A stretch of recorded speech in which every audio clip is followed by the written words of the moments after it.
we are going to do all the calculations involved in a titration curve that involves adding a strong acid to a weak base. And we're going to graph it, and we'll come up with points from scratch. So we'll see which points are needed and come up with it as we go. So let's first take a look at the situation. It says that we added 0.045 molar of HClO3. That is a strong acid. That's chloric acid. To 60 mils of a 0.25 molar ammonia solution, and that is a weak base. Okay, a couple quick things to understand. Besides the fact that it says adding, the very fact that I have my volume and my molarity already, and I only have a molarity here and there's no volume yet, that means that I'm adding my my acid, in this case, to my base. So I should start quite basic in pH, and then I will slowly become more and more acidic as I go. Having some knowledge about the shape of a titration curve, be it a strong acid, strong base, or a strong acid or base with a weak solution of the opposite nature, an acid or a base, it will have a different shape. So let's take a look at this one. First, I'd like to start from scratch. I have my my chart on the right. It's pH on the y-axis, and the milliliters of HClO3 added on the bottom. So it's volume and pH. So the first thing I want probably is the initials. So no HClO3 added.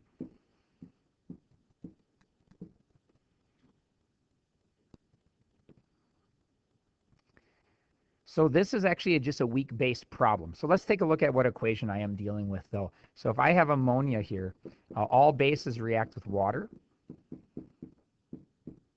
So that'll create an OH minus and an NH4 plus ammonium ion. If I was going to do an icebox and set this up, water is a liquid, so it would not be included. And I started with 0.25 molar. I don't have any of my product yet. So many of us would recognize how to do this already with my K value, but this is going to be plus X, minus X. So my relationship ultimately becomes the following, that relates to plugging it into a weak base dissociation constant, where the products are on the top and the reactants are on the bottom. I make a couple assumptions where I can cross out the X, and ultimately X equals my OH concentration, and then I can solve for that.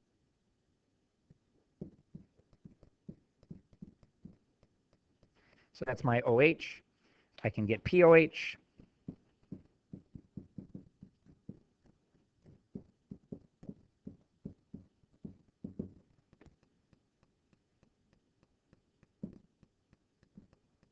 Which is 2.67, but ultimately I always want pH.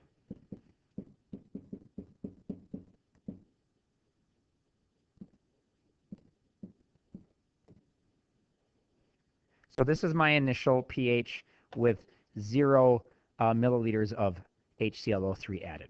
So I want to graph that, and I want to make sure that I have it all in place before I start too far into it. So this is 7, 8, 9, 10, 11. So 11.33. So somewhere in that area. And that's my initial amount. So that's where I am starting. So now we need to think about where else am I going to have to graph. Now, this is not official, but if I do this purple line right here, I know that a strong acid, strong base would look like this. Okay? Well, we don't have a strong acid, strong base.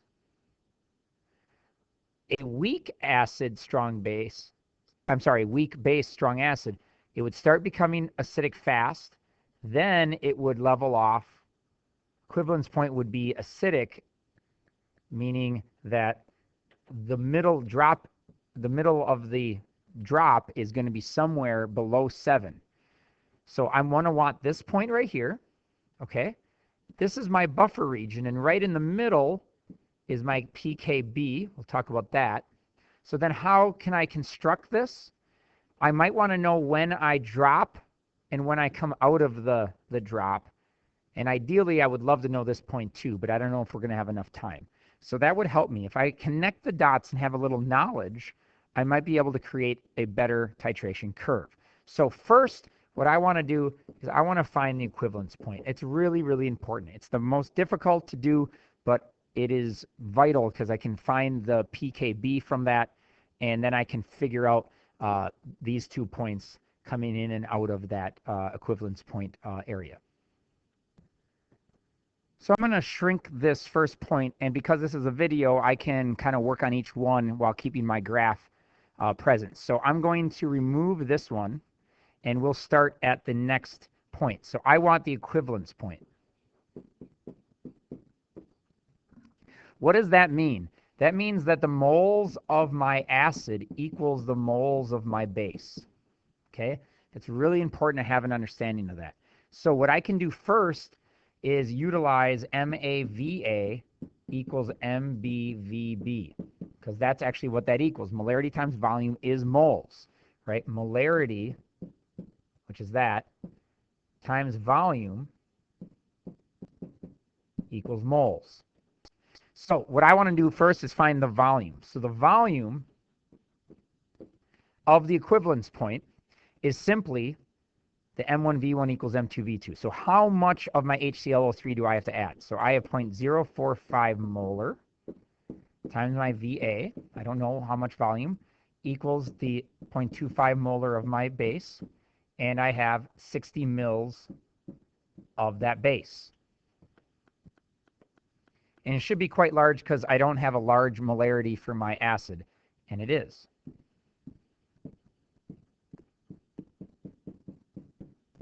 So that's the volume. Well, why is that important? Because I need to know when it's going to occur, because the x-axis is the volume. Now I need to find the pH. So this is a little trickier. Okay, so what is my equation? I'm adding an acid to a base. Well, the acid, if it's a strong acid, is going to be contributing H+. The base is all of NH3. You always react an acid with a base. So I'm going to have H plus NH3. Well, an acid gives away an H, and a base takes it. So my equation will be something like that. H plus NH3 gives you NH4. Let's minimize the rest of this so we can focus on the second part of this problem. Okay, so if the moles are equal, then I can use either side. It doesn't really matter, but I'm going to show the work for both. So for the acid now, I have 0.045 times 333 mils. Or I could do, I'm going to run out of room a little bit here. I could do the 0.25. They're going to be the same, so I could do either one of these. Now I'm going to round, and I'm going to use the 0.25 and the 60 only because the 333, I rounded a little bit. So what ends up happening is I have 15 millimoles of each. They have to be equal. Let me repeat that again, because of the equivalence point, I have to have the same amount. Okay, so I have 15 millimoles present of my acid and my base, and I don't have any of my conjugate acid on the right side. They will both consume each other.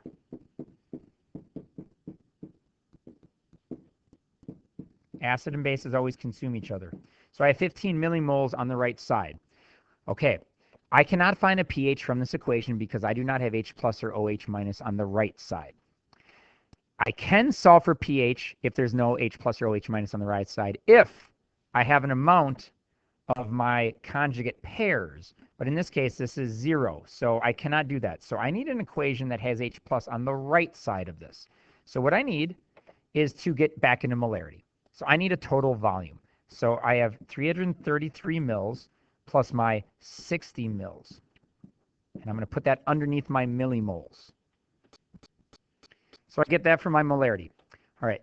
The way you can think of this then is if you look at that equation, H plus NH3 gives you NH4 plus. It has driven it to the right side, and it has created all the NH4 plus. Now it simply needs to drive itself back the other way. So you can think of this in many, many ways, but I'm going to rewrite it.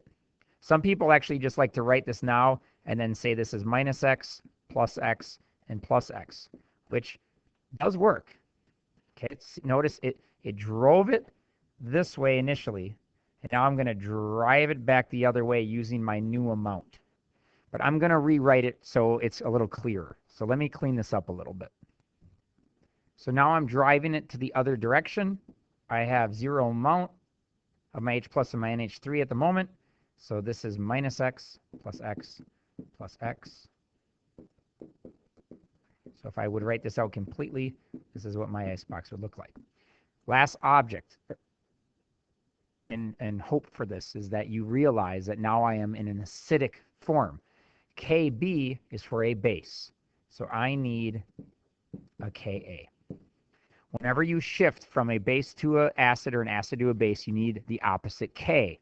So the K was of NH3. I need its conjugate partner, which is NH4+. So here we go. I need a Ka, which will equal 1.0 times 10 to the negative 14 over my Kb.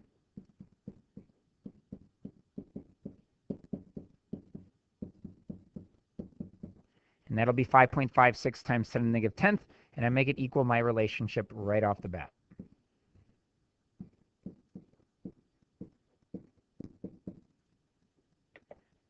I cross that out and assume, and my x will equal my H plus.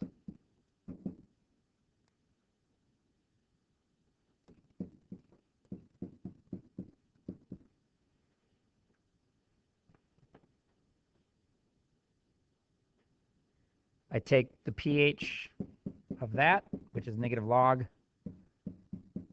4.61 times 10 to the negative 6.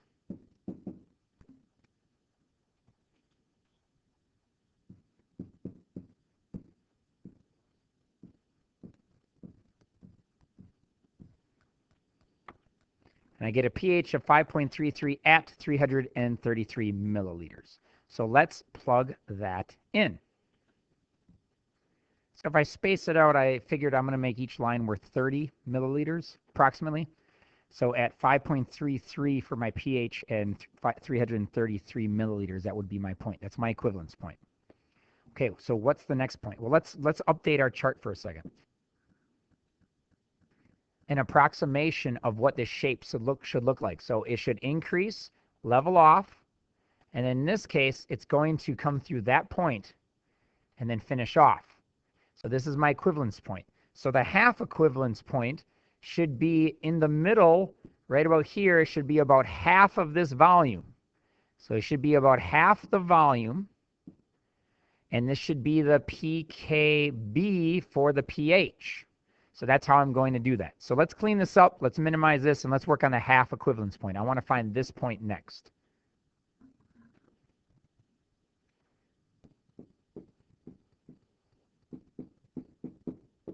So half the equivalence point will be half the volume of the equivalence point, and it will be the pKb of the base. If it's an acid, a weak acid, it would be the pKa, because it's when half of the acid or the base has been converted to its conjugate partner. Okay, so in this case, let me just show an example of this, is that if I had this from the beginning,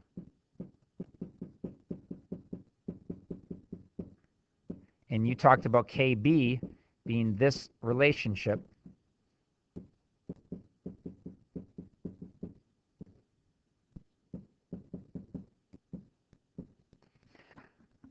when you are at the equivalence point, all of the base has been converted to the acid in this case. So that is a little bit of a difference between the half equivalence point. The half equivalence point is when these two values are equal. If they're exactly equal, they'd cancel out, and my Kb equals my OH. Well, negative log of OH equals pH. So if I put a negative log in front of both of these, well, actually POH, but that would equal each other. So that's how this is going to work. So let's take a look at that. If that's confusing, we'll solve that. So first, I had roughly 333 milliliters. So I simply have to take half of that. So that's roughly 167 milliliters if I want to keep it to just 3 sig figs. All right, what is my pH? Well, let's take a look. So negative log of Kb equals, and let me rewrite that, pKb equals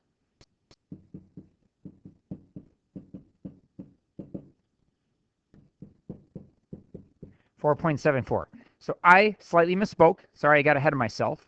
Is that whenever we're talking about base, we eventually have to get it in the context of an acid. So this pH doesn't make any sense right now. 4.74, that is acidic, not basic.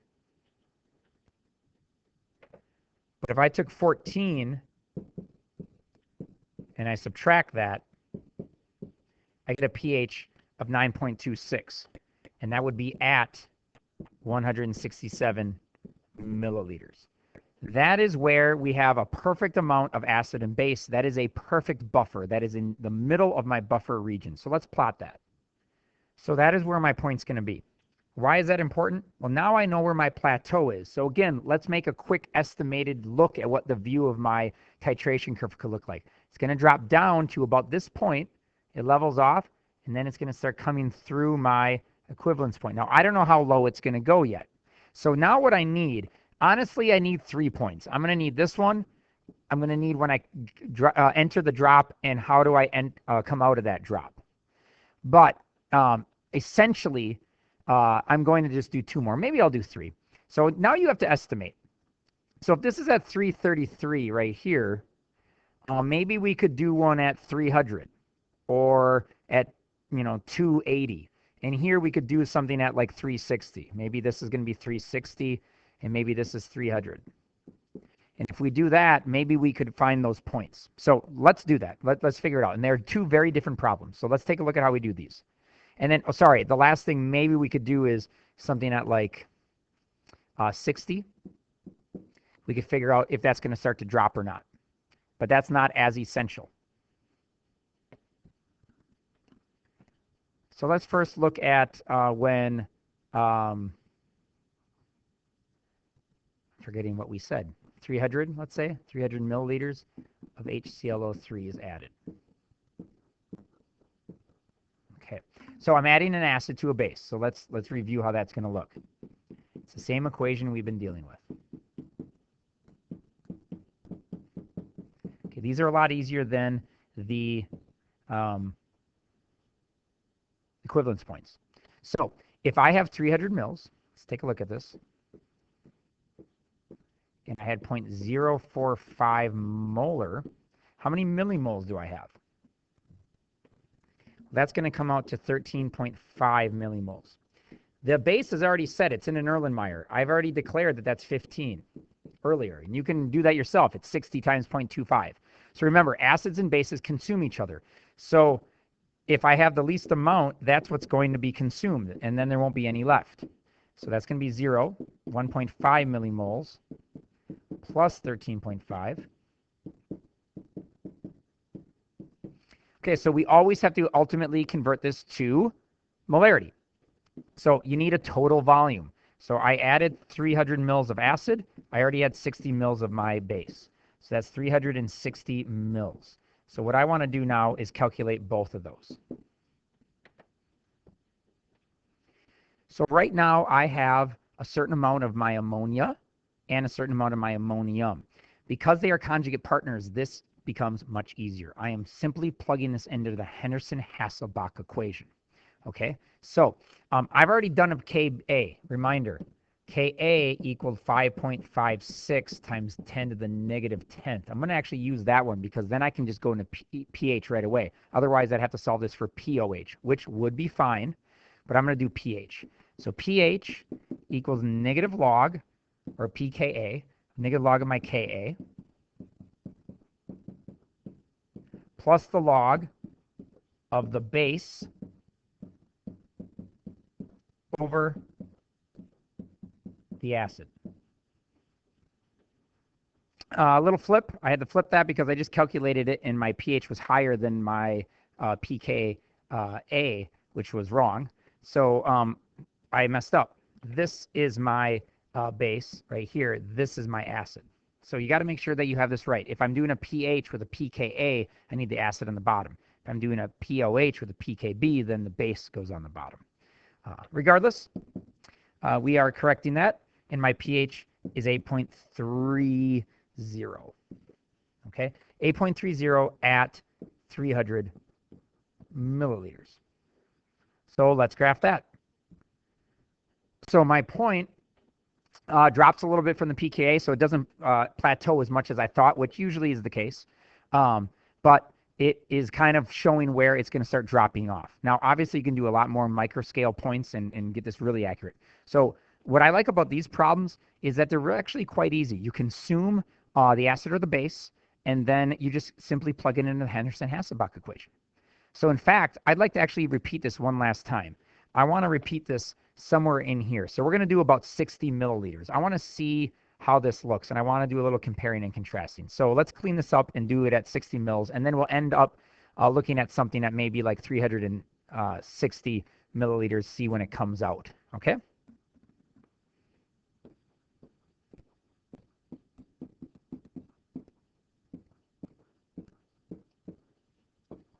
I just want you to see the comparison of how quick and easy this can be using Henderson-Hasselbalch equation. So we continually use the exact same equation when we're adding the acid and the base. You can kind of look at this and go, why are you doing one arrow and not two? Well, technically I'm doing one arrow because H plus from the HClO3 is a strong acid, so it's automatically driving it to the right. But I have 60 milliliters this time of 0.045 molar. And I always need to find the new millimoles of the acid because I'm adding different amounts as I go. And in this case, I have 2.7 millimoles. I still have 15 millimoles of my base. That never changes. So as we said before, acids and bases consume each other to make water. So I'm going to consume the 2.7. I'm going to add 2.7. So that'll be 0. This will be 12.3 millimoles, and this is 2.7 millimoles. Again, I have an amount of a base and its conjugate acid, so that is very exciting because I can use the Henderson-Hasselbalch equation and save a lot of time. I have 60 plus the other 60 mils, so that's 120 milliliters. So now all I got to do is, again, solve for the molarity. So I have these two concentrations in my acid and my base. Sometimes it's smart to just quickly write down what that is. That's an acid. A base, and that's an acid. So when I start going into my Henderson-Hasselbalch, I don't make a mistake. So here we go. pH equals negative log of my Ka. Can always easier to do it in pH, so you don't have to worry about OHs and POHs if you have the ability to do so. I put the base on the top. I put the acid concentration on the bottom, and I calculate. And I get 9.91 pH at 60 milliliters of my acid. Okay, so we're going to plot that. So reminder that my pKa in the middle of my buffer region was 9.25, which is right there. So mine is almost at 10 now. Okay, so now what I have, let's just take a look at my general shape. I'm missing one idea yet. But now my general shape should look like this. I am starting down, getting more acidic. It kind of levels off. It matches up, goes down, and then I don't know when it comes out. But that's becoming a very smooth curve. Now I don't know this whole area. So we are going to drop it at 360. I want to know 360 right now. So that's our last problem, and it's going to be different than the last two that we just did. And then this will finish our titration curve.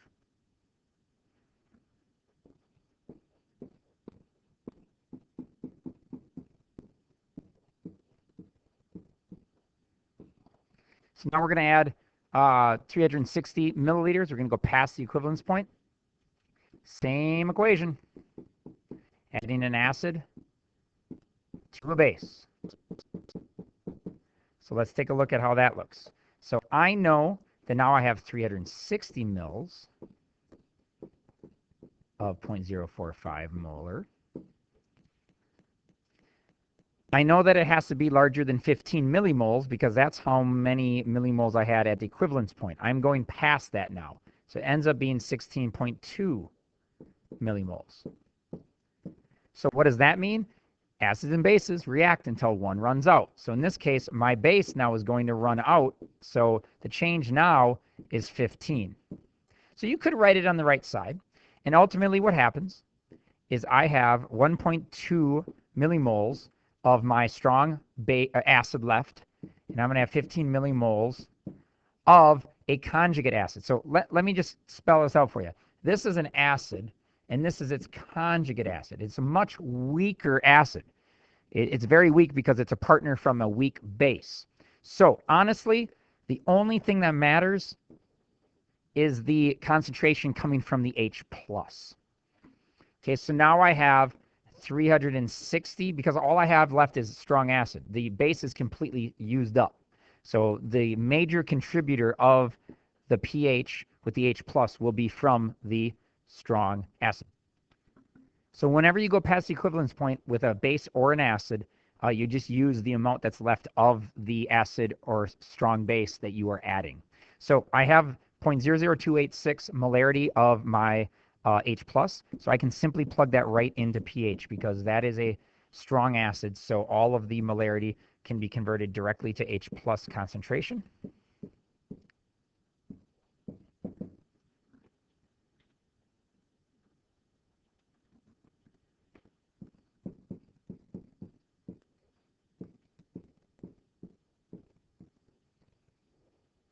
And I have 2.54 pH at 360 mils. So we're going to plot that final point.